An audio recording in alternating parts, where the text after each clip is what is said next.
మా ఫ్రెండ్ మీ franchise video చూసి call చేసిందనమాట. హ్మ్. వాళ్ళ డ్యాడీ కూడా సేమ్ ఇలాగే ఫ్రాంచైజ్ అని తీసుకొని 50,00,000 పోగొట్టుకున్నారంట. పోయిందా? 50,00,000 నా వీడియో పోగొట్టుకున్నారంట. చూసి పోయిందా? మీ వీడియో చూసి పోలే. ఫ్రాంచైజ్ బతికించు. తీసుకున్నారంట ఎవరి దగ్గరో. హ్మ్. తీసుకొని ఇలాగే 50,00,000 వాళ్ళు మరేమైందో 50,00,000 పోయినాయంట వాళ్ళ డ్యాడీ దగ్గర.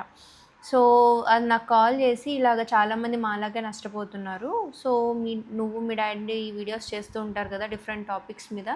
ఒక వీడియో దీని మీద కూడా చేస్తే చాలామందికి అవగాహన ఉంటుంది కదా! దీని మీద అంటే ఇలాగే నష్టపోకుండా ఉంటారు కదా! అని చెప్పని అడిగింది. ఏమంటారు మీరు? ఉదయం టాప్ 10 ఫ్రాంచైజీస్ ముఖ్యంగా ఫుడ్ ఫ్రాంచైజీస్ ఎస్పెషల్లీ. ఫుడ్ అంటే మన వాళ్ళకి మామూలు ఎమోషన్ కాదు కదా! నువ్వు కూడా చెప్తూ ఉంటావు కదా! ఇది ఎలా తింటాం అనేది. సో, ఫుడ్ అనేది ఎవర్ గ్రీన్ అని చెప్పి ఫుడ్ మీద ఇచ్చాను. అక్కడ కొద్దిగా టచ్ చేసా ఈ టాపిక్. ఫ్రాంచైజీ పెట్టండి కానీ అని చెప్పి. ఇప్పుడు నువ్వు ఫోన్ వచ్చింది అనగానే చాలామందికి ఉపయోగపడుతుంది కదండి. అంటే ఫ్రాంచైజీలో మోసపోయినోళ్ళు, నష్టపోయినోళ్ళు, లక్షలు లక్షలు పోగొట్టుకున్నోళ్ళు చాలామంది ఉన్నారు వాస్తవం చెప్పాలంటే. వాడేముంది ఫ్రాంచైజీ మంచి హడావిడిగా ప్రమోట్ చేస్తాడు. పెద్ద పెద్ద సెలబ్రిటీస్తో ప్రమోట్ చేయించేస్తాడు. మీరు నిజమని నమ్ముతారు. ఎవడో ఒకడికి లాభాలు వస్తాయి, మనకు కూడా వచ్చేస్తాయని పెట్టేస్తాం. 1,00,00,000, 2,00,00,000, 5,00,00,000 పెడుతున్న వాళ్ళు కూడా ఉన్నారండి. మరి ఈ జాగ్రత్తలు అయితే తీసుకోవాలి. కొన్ని జాగ్రత్తలు కామన్గా తీసుకోవాల్సిన కొన్ని జాగ్రత్తలు చెప్పేసుకుందాం. ఎస్పెషల్లీ పర్టికులర్గా ఈ బిజినెస్లో ఏం జాగ్రత్తలు తీసుకోవాలి అంటే చెప్పుకుందాం. మీరు ఎలా చెప్పగలుగుతున్నారు అని వెంటనే ఒకటి వస్తుంది డౌట్. మీకు తెలుసు నేను ఒక సీనియర్ గవర్నమెంట్ ఆఫీసర్ని. అలాగే నెట్వర్కింగ్ నాకు చాలా పెద్దది. అంటే అన్ని రకాల ఫ్రెండ్స్ ఉన్నారు నాకు. నష్టపోయిన వాళ్ళు, లాభపడిన వాళ్ళు, కంపెనీ సీఈఓలు, టెక్నోక్రాట్స్ ఉంటారు కాబట్టి వాళ్ళతో రెగ్యులర్గా మాట్లాడుతూ ఉంటాం కాబట్టి ఆ అనుభవాలు. వాటితో పాటు ప్రాక్టికల్గా, వాటితో పాటు స్టడీ చేసి ప్రపంచవ్యాప్తంగా ఉన్న మోడల్స్ ఏంటి ఇవన్నీ కూడా చెప్తూ ఉంటాం. సో ఇక్కడ పంచ్ పటాక ఒక 5 ముఖ్యంగా చూసుకోవాలండి. డీటెయిల్డ్గా లోపలికి వెళ్ళే ముందు ఒక 5 చూసుకోండి. అసలు మీరు పెట్టాలనుకుంటున్న బిజినెస్ అదే ఫ్రాంచైజ్ మీ ఏరియాలో దానికి డిమాండ్ ఉందా? మీకు అర్థమవుతుందా? పాకిస్తాన్ వెళ్ళి బార్బర్ షాప్ పెడతావా? అలాగే ఉంటుంది ఇది కూడా. అంటే మరి ఆ రేంజ్లో కాదు కానీ ఫర్ ఎగ్జాంపుల్ చెప్తున్నా. సో ఉందా లేదా అనేది చూసుకోండి. 2 అసలు మొత్తం పెట్టుబడి ఎంత? ఇది చాలా ఇంపార్టెంట్ అండి. అంటే ఎంత అంటే అంత పెడతాం. బ్యాంకు లోన్ ఇస్తుంది కదా, లేకపోతే వాడు ఇప్పిస్తాడు కదా. పెట్టేది మనమే, కట్టాల్సింది మనమే, మనమే తీర్చాలి, లేకపోతే ఏమవుతుందో తెలుసు కదా. తర్వాత పెట్టిన పెట్టుబడి ఎన్ని నెలల్లో తిరిగి వస్తుంది, అసలు మంచి టైం ఎంత, ఎన్ని నెలలు ఎక్స్పెక్ట్ చేయొచ్చు మనం అనేది ఒకటి ఇంపార్టెంట్. పెట్టుబడి రావాలి కదా ముందు, ఆ తర్వాత కదా లాభాలు. తర్వాత ఆల్రెడీ ఫ్రాంచైజీ పెట్టిన వాళ్ళ అభిప్రాయం ఏంటి, జెన్యూన్గా గుర్తుంచుకోండి. మళ్ళీ కొంతమందిని కంపెనీ ఏర్పాటు చేస్తుంది, మా వాళ్ళు ఇదిగో అక్కడ ఉన్నారు కనుక్కోండి అని చెప్తే వాళ్ళని కాకుండా మిగిలిన వాళ్ళని కనుక్కోండి. మీకు తెలిసిన వాళ్ళని కనుక్కోండి, కాకపోతే తెలిసిన వాళ్ళ ద్వారా కనుక్కోండి. తర్వాత సరే అన్నీ చేసాం, ఒకవేళ నష్టాలు వస్తాయనుకునే పెట్టాలి ఏదైనా కానీ, అంతే కదా. ఎగ్జామ్ అన్నీ క్రాక్ చేస్తామని రాయం కదా, ప్రయత్నం చేస్తాం. కానీ ఇది ఎగ్జామ్ లాంటిది కాదు. ఎగ్జామ్ అంటే ఫీజు అయిపోతుంది, మహా అయితే 4-5 నెలలు పోతుంది టైం. డబ్బు 1,50,00,000 అంటే చిన్న విషయం కాదు కదా. ఒకవేళ నష్టం వచ్చినా కానీ భరించగలనా లేదా, ఇవి చూసుకోమంటున్నారు ఫ్రాంచైజీ పెట్టే అంటే ఎక్స్పర్ట్స్ ఒపీనియన్ చెప్తున్నానండి. సో ఇక 1 by 1 వద్దాం. మనం చాలామందిని చేస్తున్న పెద్ద పొరపాటు ఏంటంటే బ్రాండ్ చూస్తామండి. బ్రాండ్ చూసి పెట్టేస్తాం. నాకు తెలిసి ఒక కుర్రాడు ఉన్నాడు, వాళ్ళ అంటే ఫ్రెండ్ ద్వారా తెలుసు.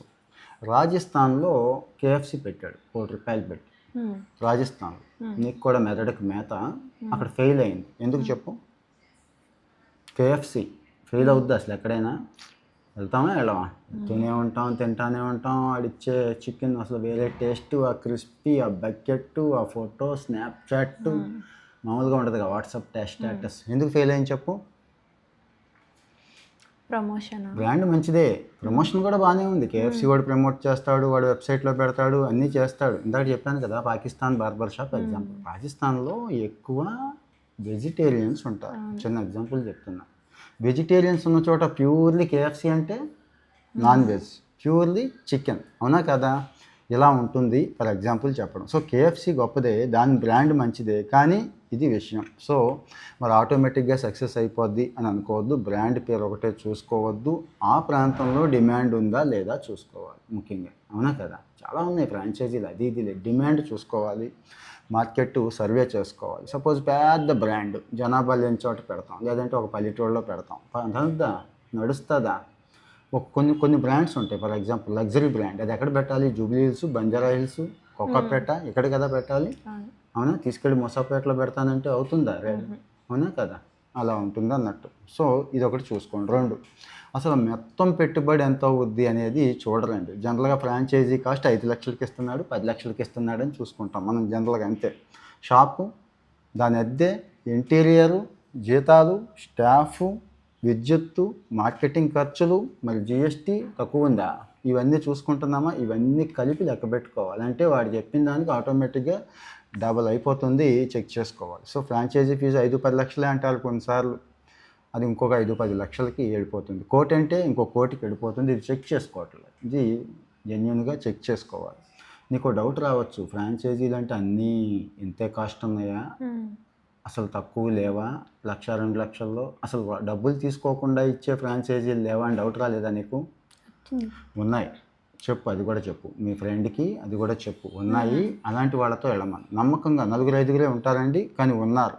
మీరు జాగ్రత్తగా సెర్చ్ చేసుకోండి. ఆ బ్రాండ్కి మంచి వాల్యూ ఉంది, మంచి ప్రోడక్ట్స్ మీరు తెప్పించుకున్నారు, వాడారు, మీ ఫీడ్బ్యాక్ బాగుందనుకోండి, వాళ్ళతో కొన్ని కాంటాక్ట్స్ మెయింటైన్ చేస్తారు. కొంతకాలం నుంచి తీసుకుంటున్నాం అనుకో, నమ్మొచ్చు కదా. సపోర్ట్ ట్రైబల్ న్యాచురల్స్ ఉంది, మనకు ఫ్రాంచైజీ ఇస్తానంటే అంటే మనం పెట్టలేం, కానీ పెట్టే అవకాశం ఉంటే మనం పెట్టుకోమా.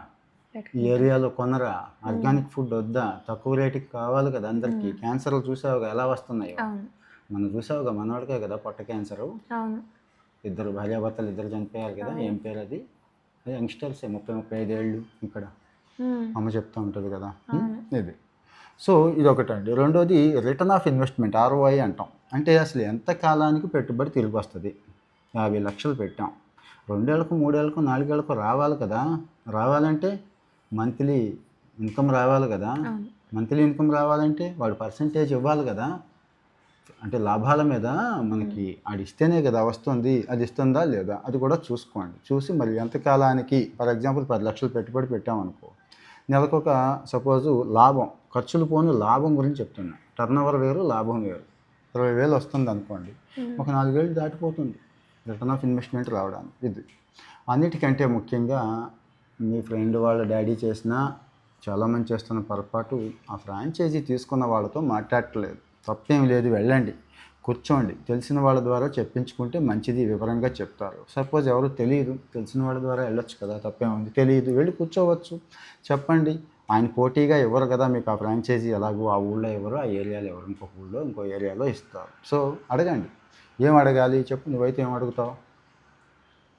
సపోజ్ నువ్వు ఫ్రాంచైజీ పెట్టాలనుకుంటున్నావు, KFC, ఇంకో KFCకి వెళ్ళావు, తిన్నావు, ఓకే, నచ్చింది, చాలా కాలం నుంచి తింటున్నావు, ఏం అడుగుతావు చెప్పు?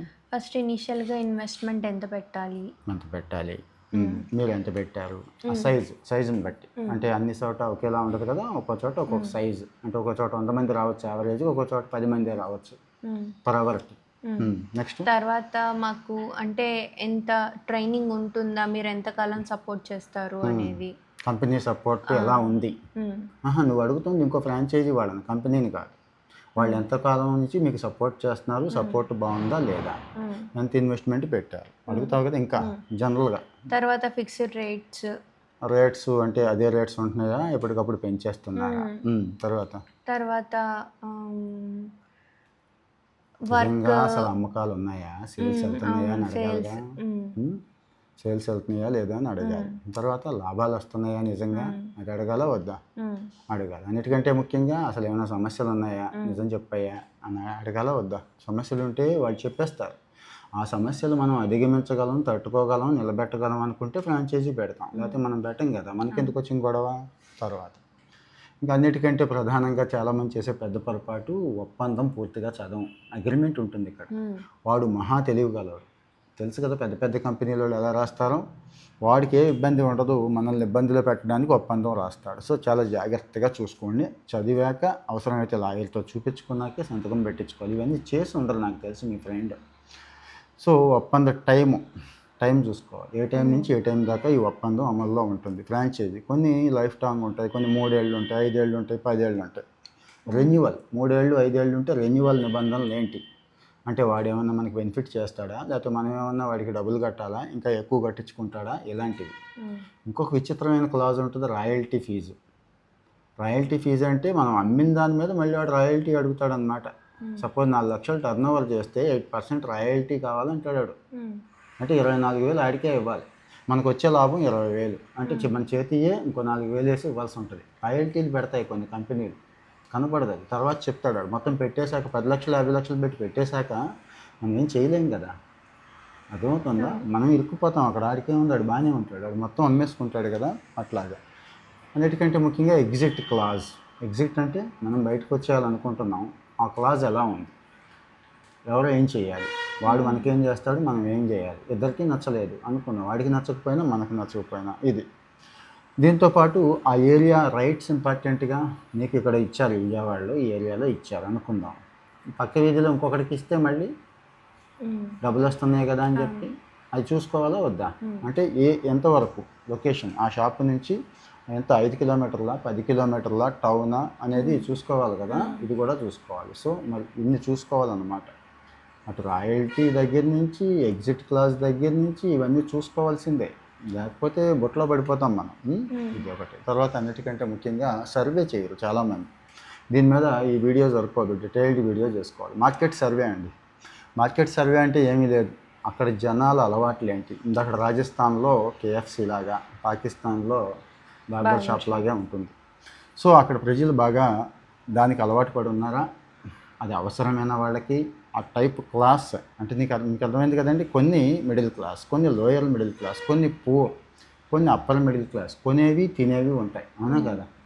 అవి అక్కడ డిమాండ్ ఉందా, ఇలాంటివి కూడా చూసుకోవాలి. అంటే మార్కెట్ సర్వే ఎంత చేస్తే అంత మంచిది. అదేదో బ్రాండ్ ప్రీమియం కదా, కేఎఫ్సి కదా, లేకపోతే ఇంకేంటి డామినోస్ కదా, లేకపోతే ఇంకోటి అమూల్ కదా, ఇలా ఉన్నాయి, చాలా ఉన్నాయి. అమూల్ టీ షాపులు అంటే ఓకే, టీ ఫ్రాంచైజీలు ఈ మధ్య బాగా ఎక్కువైపోయినాయి. ఎంబీఏ చాయ్ వాళ్ళ ఇలాంటివి, అదేంటే టీ టైము ఇలాంటివి కూడా ఎక్కువే ఉన్నాయి. ఆ మధ్య ఇదే మట్టి కప్పుల్లో ఒకటి ఇస్తున్నారు, ఉదయం చెప్పాను అనమాట. వీటితో పాటు కంపెనీ సపోర్ట్ చాలా అవసరం. ఆ కంపెనీ బ్రహ్మాండంగా చెప్తారు మొదట్లో, అసలు ఆ సపోర్ట్ ఈ సపోర్ట్ అది ఇది అంటారు. మనకేమో మనకే తెలిస్తే ఫ్రాంచైజీ ఎందుకు తీసుకుంటాం, ఆ మార్కెటింగ్ టిప్స్ మనకు తెలియదు, మెళకువలు మనకు తెలియదు, అన్నీ చెప్పాలి వాళ్ళు. లేదు షాపు ఇంటీరియర్ దగ్గర నుంచి, బాడీ లాంగ్వేజ్ దగ్గర నుంచి, ఫైనాన్సెస్ దగ్గర నుంచి, బిల్లింగ్ దగ్గర నుంచి అన్ని రకాల ట్రైనింగ్స్ ఇస్తేనే. లేదు వాళ్ళు ఒక సాఫ్ట్వేర్ మెయింటైన్ చేస్తారు, దాని గురించి స్టాఫ్ ట్రైనింగ్ చాలా ఇంపార్టెంట్. స్టాఫ్ ఎంత డీసెంట్గా ఉంటే మనకు రెండోసారి అలాంటిగా ఉన్న చోటే కదా వెళ్ళాలనిపిస్తుంది. వాడు మొహం అదోలాగా పెట్టుకున్న చోట వెళ్ళాలనిపిస్తుంది మనకి. వాడేదో వాడు సొంతదేదో ఓనర్ బాగానే ఉంటాడు పాపం, ఈ పని చేసేవాడు బాగోదు. అది ట్రైనింగ్ ఎఫెక్ట్ అనమాట. కొన్ని చోట్ల నువ్వు అబ్జర్వ్ చేసావో లేదో భలే ప్లెజెంట్గా ఉంటారు. కొన్ని జ్యువెలరీ షాపులు, కొన్ని రెస్టారెంట్లో అబ్జర్వ్ చేసావా, ఫ్రాంచైజీల్లో. కొన్ని కేఎఫ్సీలు, అన్ని కేఎఫ్సీలు ఒకేలాగా ఉంటారు, నువ్వు అబ్జర్వ్ చేసావా లేదు. అంటే ట్రైనింగ్ కూడా బాగుండాలి, అది గుర్తుంచుకోవాలి. అంటే అంత మంచి ట్రైనింగ్ అన్ని రకాలుగా వాళ్ళు మనకు కూడా ట్రైనింగ్ ఇవ్వాలి. అంటే మనకంటే ఒక ఫ్రాంచైజీని నడపడం ఎలా అనే దాన్ని కూడా ట్రైనింగ్ ఇస్తేనే ఫ్రాంచైజీ తీసుకోవాలి, అయితే తీసుకోకూడదు. ఇంకొకటి వచ్చి బ్రేక్ ఈవెన్, చాలా చాలా ఇంపార్టెంట్ ఇది. బ్రేక్ ఈవెన్ అంటే మన డబ్బు మనకు వచ్చేసే టైం అన్నమాట. ఎన్నాళ్ళకు వస్తుంది, ఎందుకంటే వడ్డీలు కట్టుకోవాలి. ఎంత బ్యాంక్ లోన్ తీసుకున్నా వాడేం తక్కువకి ఇవ్వడు కదా, చాలా అయిపోతాయి. మరి ఆ బ్రేక్ ఈవెన్ ఎన్నాళ్ళకి వస్తుంది ఏంటి అనేది తీసుకోవాలి. మంచి బ్రేక్ ఈవెన్ ఎప్పుడు అంటే కనీసం 2 ఏళ్ళు 3 ఏళ్ళలోపు వచ్చేస్తే మంచిది. కొన్ని అయితే 24 నెలల్లో కూడా బ్రేక్ ఈవెన్ వచ్చేస్తుంది. అంటే సపోజ్ మనం పెట్టుబడి పెట్టాం, పెట్టుబడి అంటే స్టాక్ తీసుకున్నది కాకుండా మిగిలింది పెట్టుబడి అంటాం. ఒక 5 లక్షలు అయింది అనుకో, ఇది స్టోర్కి వగేరా అన్నిటికీ, కరెంట్కి, ఇంటీరియర్కి, అద్దెలు ఇవన్నీ, అవి వచ్చే టైంని బ్రేక్ ఈవెన్ అంటాం. సరుకు ఏముంది వస్తుంది వెళుతూ ఉంటుంది కదా, అది పాడేది ఏముండదు. సో ఇది ఇలా ఇంకా అన్నిటికంటే ముఖ్యంగా మీకు ఎక్కడైతే ఇంట్రెస్ట్ ఉందో అందులో తీసుకోవాలి, గుర్తుంచుకోండి. అంటే ఏ బిజినెస్లో ఇంట్రెస్ట్ ఉంది. సపోజ్ నీకు శారీస్ అంటే బాగా ఇంట్రెస్ట్ అనుకుంటాం, మంచి మంచి చీరలు కట్టుకుంటాం, అలాగే స్టడీ చేస్తావు, మీషోలో లేకపోతే ఫ్లిప్కార్ట్, అమెజాన్లో కూడా మంచి మంచి చీరలు చూస్తావు, లేకపోతే ఎక్కడ మార్కెట్లో ఉన్న చీరలు వెళ్తాయి, నీకు చీరలు అవసరం అనుకుందాం, అప్పుడు అదే పెట్టుకోవాలి. శారీస్ ఫ్రాంచైజీ ఏముందో చూసుకో. టాటా వాళ్ళ దగ్గర నుంచి చాలా ఉన్నాయి కదా ఇప్పుడు ఫ్రాంచైజీలు. ఫర్ ఎగ్జాంపుల్ చెప్తున్నా, అసలు ఈ ఫ్రాంచైజీలు గొడవ ఎందుకు, ఫ్రాంచైజీయే పెట్టాలా అంటే చాలామంది ఫ్రాంచైజీయే కావాలంటారు. కర్మెంట్ అంటే ఓన్ బ్రాండ్ బిల్డ్ చేసుకోలేక ఎక్కడికో ఇన్స్టాగ్రామ్లో అట్లా బాగానే అమ్ముకుంటున్నారు కొంతమంది. ఆ తెలివితేటలు ఉంటే మంచిదే, ఫ్రాంచైజీలు తీసుకోమని మనం కూడా అడ్వైస్ చేయక్కర్లా. కానీ ఆ బ్రాండ్ బిల్డింగు, ఆ క్వాలిటీ ఇవన్నీ నేను చేయలేనండి అంటే మాత్రం గుర్తుంచుకోవాలి. చాలామంది అనుకుంటారు ఫ్రాంచైజీ అంటే గ్యారంటీ ప్రాఫిట్ అనుకుంటున్నారు. గ్యారంటీ ఇంకా ఫ్రాంచైజీ పెడితే ఇంకా కోటీశ్వర్లు అయిపోయినట్టే, లక్షాధికారం అయిపోయినట్టే అనుకుంటున్నారు. ఫ్రాంచైజీ అంటే మళ్ళీ గుర్తుంచుకోండి, రిస్క్ కూడా ఉంది. కానీ ఎప్పుడు సక్సెస్ వస్తుంది అంటే బ్రాండ్, సరైన బ్రాండ్ గుర్తుంచుకోవాలి ఫస్ట్. అలాగే సరైన లొకేషన్, ఇది కూడా ఇంపార్టెంట్. లొకేషన్ అంటే అక్కడ జనం, అలవాట్లు, ఇది అన్నిటికంటే ముఖ్యంగా సరైన మెయింటెనెన్స్, అది కూడా పట్టించుకోరు. షాప్కే వెళ్ళరు, ఎవరికో అప్పు చెప్పేస్తారు. ఉంటుంది, అగ్గిలీగా ఉంటుంది. నేను చూసా కొన్ని ఇక్కడ ఫేమస్ ఫ్రాంచైజీలే. కొన్ని చోట్లేమో అద్భుతంగా ఉంటాయి, అక్కడేమో కనీసం ఆ చేతులు కడుక్కునే ఏరియా కూడా పరమ వరస్ట్గా ఉంటుంది అన్నమాట. దాంతో మనకి ఫుడ్ ఎంత బాగున్నా నెగిటివ్ వచ్చేస్తుంది కదా. సో ఇవన్నీ చూసుకుంటేనే సక్సెస్ ఫ్రాంచైజీ విషయంలో. సో మరి ఈ విషయం చెప్పు ఫోన్ చేసి. మీకు కూడా ఇంకేమైనా డౌట్స్ ఉంటే, అంటే ఇలాంటివి కూడా డిస్కస్ చేసుకుందామండి. చాలామందికి అవసరం ఇది. మరి ఎంతమంది చెప్పారో నాకు తెలీదు, మేము చెప్పే ప్రయత్నం చేసాం. పాపకు వచ్చిన డౌట్, వాళ్ళ ఫ్రెండ్కి వచ్చిన డౌట్. అలాగే మీకు కూడా ఏమైనా డౌట్స్ ఉంటే అడగండి. మంచి డౌట్స్ అన్నీ కూడా వీడియో రూపంలో చెప్పుకుందాం. మరి ఇది చాలామందికి అవసరం. లేకపోతే చాలామంది బొట్లో పడతారు, పాపం ఇబ్బంది పడతారు, ఉన్న డబ్బంతా పోగొట్టుకుంటారు ఈ జాగ్రత్తలు తీసుకోకపోతే. సో నా సలహా ఏంటంటే వాళ్ళకి పర్సనల్గా షేర్ చేయండి, లేకపోతే ఈ వీడియో చూడమనండి. మరి తెలుగు రాష్ట్రాల్లో ఉన్న ఇలాంటి వాళ్ళకి మేలు చేయాలి, అమాయకులు బలైపోతారు అనుకుంటే ఒక లైక్ ఇవ్వండి, అల్గారిథం పంపేస్తుంది. మరి ఫాలో అవుతూ ఉంటే ఇలాంటి డిస్కషన్స్ ఇంకా చాలా ఉంటాయి. ఫాలో అవ్వండి. మీకు ఏం కావాలో కూడా అడగండి. Thank you.